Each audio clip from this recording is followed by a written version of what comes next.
I lost everything that night. But nothing haunts me more than the moment she looked back. My name is Lot. I was once a man of wealth, a man of standing. I had land, herds, and servants, all under the blessing of my uncle Abraham. When I chose to settle in Sodom, I thought I was choosing prosperity, security, a future for my family. I was wrong. Sodom was a city unlike any other. Its streets were filled with riches, pleasures, and indulgences beyond measure. But beneath the surface, it was rotting. The people had no shame, no restraint, no fear of God. I saw it every day, men and women consumed by greed, by lust, by power. The strong crushed the weak, the innocent suffered, and no one cared. The laws of men were meaningless here, the laws of God, forgotten. And yet, I stayed. I told myself it was for my family, that we could live among the wicked and remain untouched, that we could build a life without being drawn into the darkness around us. But the darkness had already crept in. And then came the night. The knock on my door came as the sun dipped below the horizon. I opened it to find two strangers, travelers, dusty from the road, their faces unreadable. Something about them felt different. I welcomed them in, offered them food and rest. But before the meal was finished, I heard it. A sound that made my stomach twist. Voices, angry voices. I ran to the door. The streets outside my home were filled with men, young and old, faces twisted with wicked hunger. They had seen the travelers enter my home, and now they wanted them. "Send them out!" they shouted. "Let us have them." My hands shook on the door. I knew what they meant. I knew what they intended to do. I stepped outside, holding my arms out, pleading with them. "Please, my brothers, do not do this wicked thing." But they only laughed. And in my desperation, I did something I regret to this day. "Take my daughters instead," I begged. I can still hear the words in my own voice. Shameful, weak. A father willing to sacrifice his own flesh and blood. But it didn't matter. They weren't listening. The crowd surged forward. I braced myself for the worst. And then, light, blinding, white-hot, a force so strong it sent the mob reeling. I heard shouts, cries of confusion. I turned to see the men clawing at their eyes, stumbling, blinded by a power that was not of this world. I looked back at the strangers, and they looked at me. "This city will be destroyed. Get out now." They didn't give us a choice. The angels grabbed my arm, their grip like iron, pulling me forward.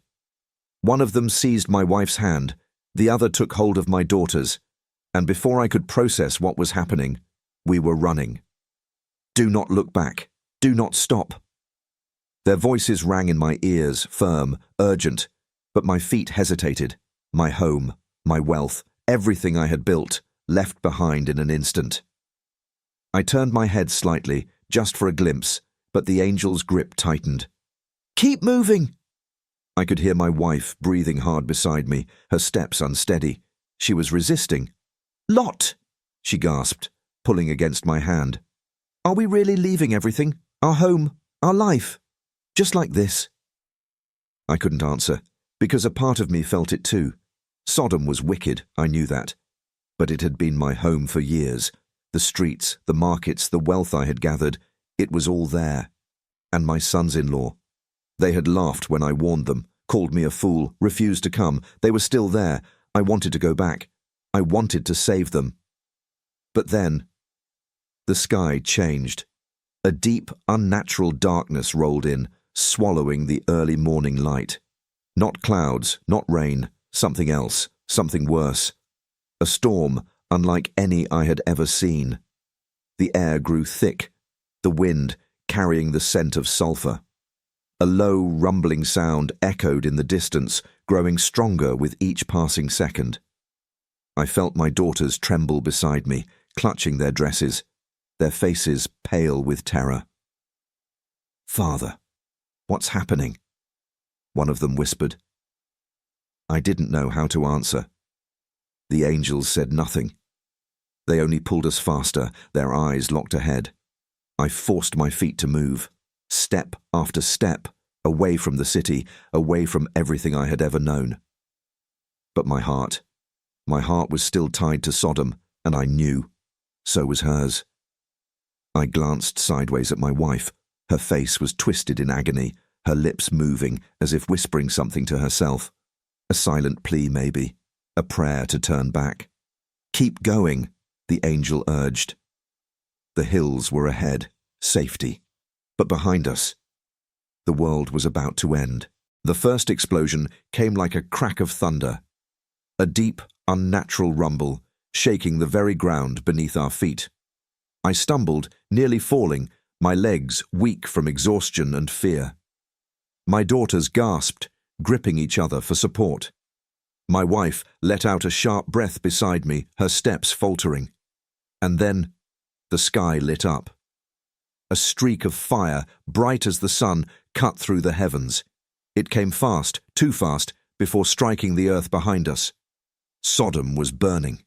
The sound of the impact crashed through the valley like a mountain breaking apart. A second streak followed, then another, and another. I turned my head, just for a moment, just enough to see. The city was collapsing. The streets where I had walked, the buildings where I had built my life, the home I had once considered safe, it was all being consumed. Walls crumbled like sand. Flames erupted from the rooftops. Smoke billowed into the sky, thick and suffocating, a pillar of darkness rising over the ruins. And then came the screams. I had never heard screams like that before. Not from men in battle, not from the cries of a wounded animal. These were screams of pure terror.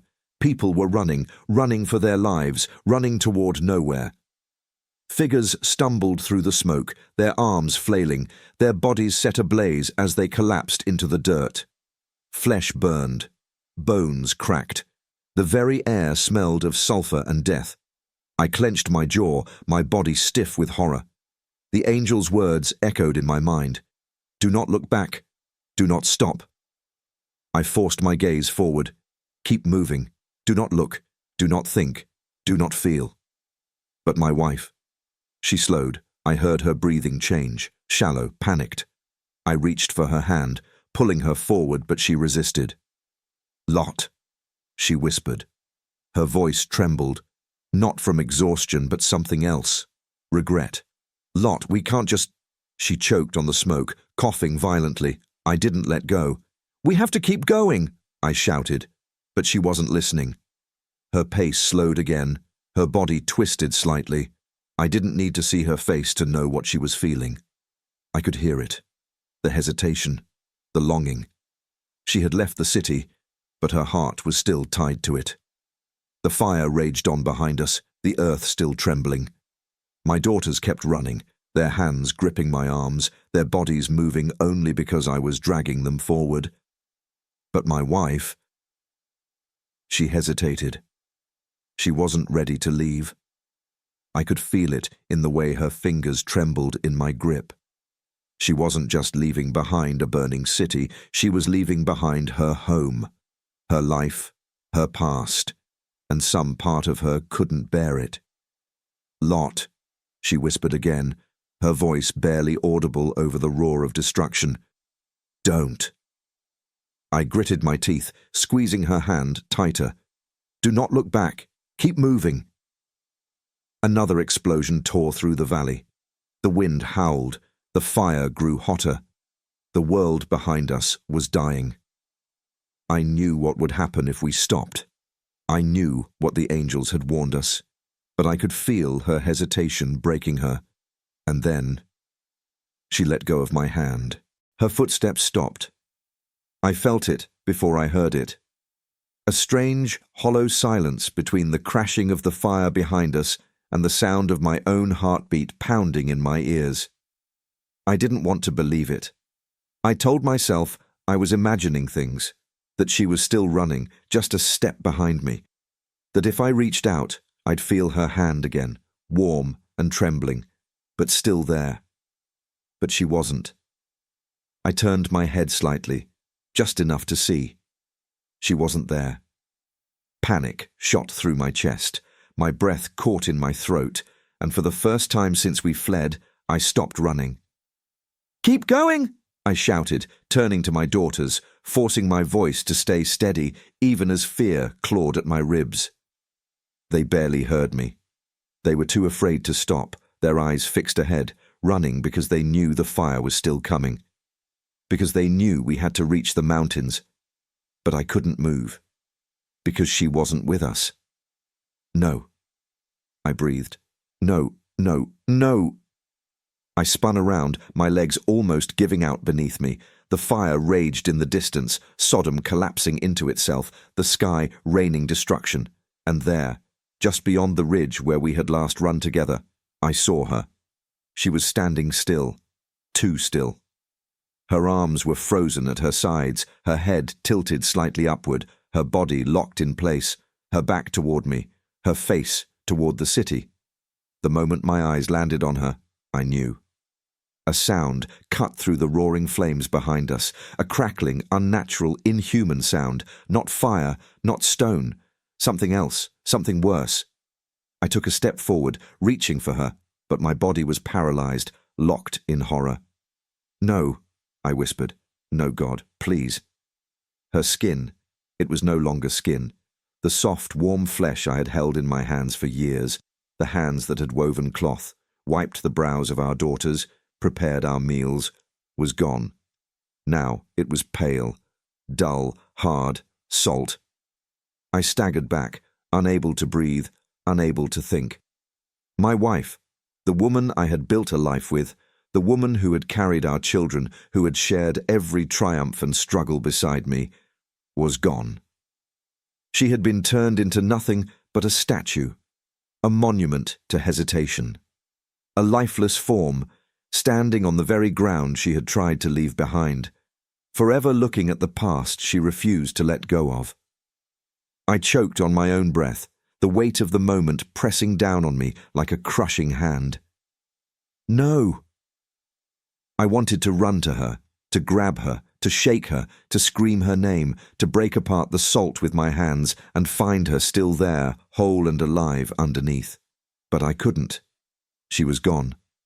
Her choice was made. The sky above us roared with fire, the earth trembling beneath my feet. I stumbled, my knees threatening to buckle, but I forced myself to stay upright. "Lot!" A voice, one of the angels. I barely heard them.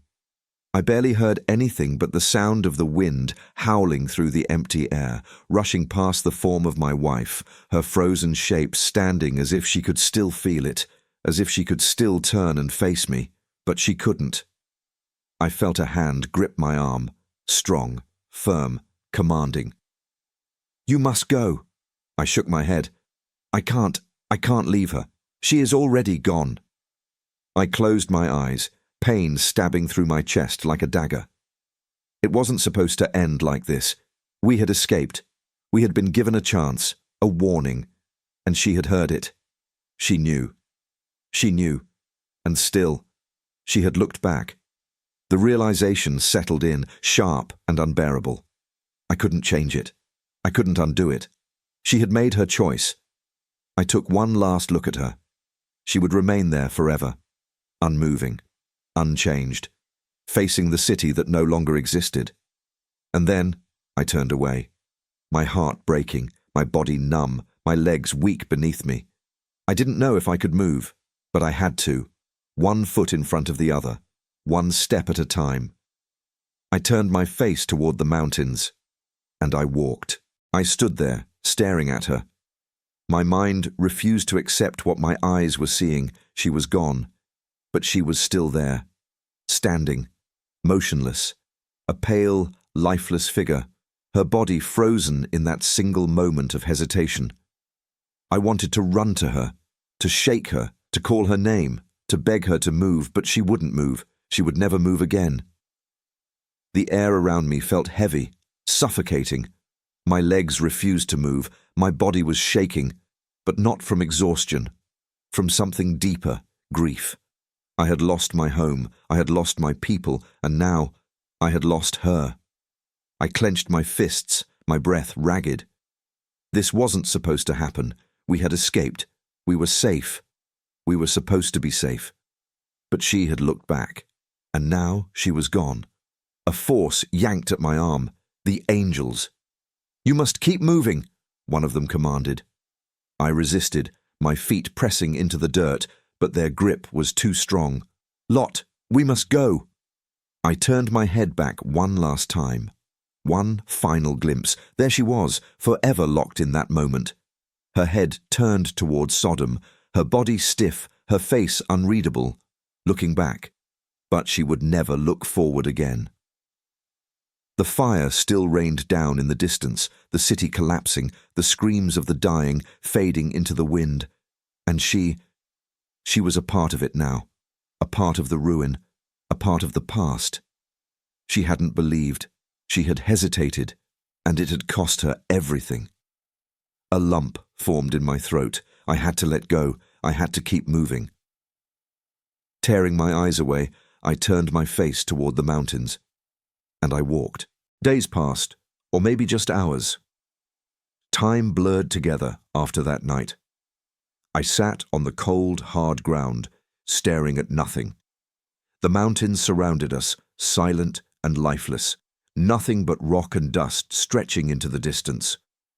My daughters sat beside me, huddled together, their faces hollow, their eyes empty.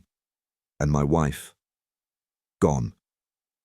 It had taken everything in me not to turn back again, to not run to her, to not try and undo what had been done. But I knew the truth. She was lost to me. Not just as a wife, not just as a mother. She was a symbol now, a warning. I closed my eyes and tried to push away the memories, the feel of her hand in mine, the way she used to smile, the sound of her voice, soft in the quiet of the night. I had lost more than my home. I had lost the woman who had shared my life, and I would never get her back. I exhaled slowly, my hands clenched into the dirt beneath me. She wasn't just a statue. She was a symbol of what happens when we hold on to the past too tightly, when we refuse to let go of what God has told us to leave behind, when we think that what we had before is worth more than what He has ahead. She had looked back, and it destroyed her. I should have held her hand tighter. I should have convinced her to keep going. Maybe if I had, maybe she'd still be here. I am Lot, and this was my story. If you enjoyed this, do subscribe. May God bless you.